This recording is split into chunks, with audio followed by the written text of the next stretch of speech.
Food insecurity, defined as the inability to acquire enough food to meet the needs of a household because they have insufficient money or resources for food. I think a lot of times, especially when you kind of think about like the way our expenses are set up, a lot of people kind of look at food as one of those last resort things. Uh, like because you have to pay your rent, you have to pay your utilities. If you have a car, if you have a Metro card, you got to pay that, right? You got to get to work, you got to get to school wherever you're going. Food insecurity have been declining since 2011, but since the pandemic, it's been rising again. Pre-pandemic, 1 in 5 adults and 1 in 4 families in New York City used a food pantry at least once in a 3-year period.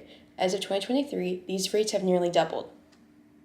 My primary source of food right now is like frozen foods, like frozen vegetables, frozen chicken, all of that, just everything frozen because it's cheap and easy. We really want to ensure that community members have access to those fresh, nutritious foods that might be less common at other food pantries that they might visit. So we really do focus on that.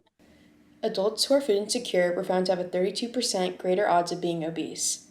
Young people from ages 12 to 16 from food insecure households were 1.5 times more likely to be obese. It goes back to knowledge and resources. I feel like a lot of people either they have one or the other, they don't have a combination of both.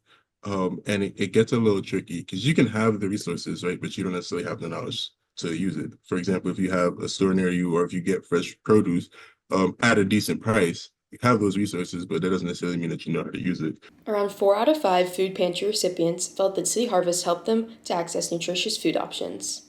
But we really do try and make sure that the food we're getting out to the community is nutritious and really focusing in on that fresh produce because that's something that's just a lot harder for folks to get if they can't get it in their local supermarket. In 2020, more than 1 in 5 college students qualified as food insecure, around 3.8 million students. Of those students, only 16% actually received SNAP benefits due to the requirements. NYU has the Violet Food Pantry, which offers food and resources to students. Me trying to sign up for SNAP, it wasn't possible for me because even if my income was reportable, I was not working 20 hours a week, which was like the minimum to sign up for benefits like SNAP. And I think weekly I work 8 hours. I can't even imagine being a student and on top of that working 20 hours just to, fulfill the minimum requirement. The Violet Food Pantry offers food to all students, whether or not they qualified for food assistance. A lot of students actually find themselves surprised to be food insecure. Like a lot of students grow up in families where they might not be experiencing or might not understand some of what they're experiencing as food insecurity, and also, for example, come from public schools, like in the New York City public school system.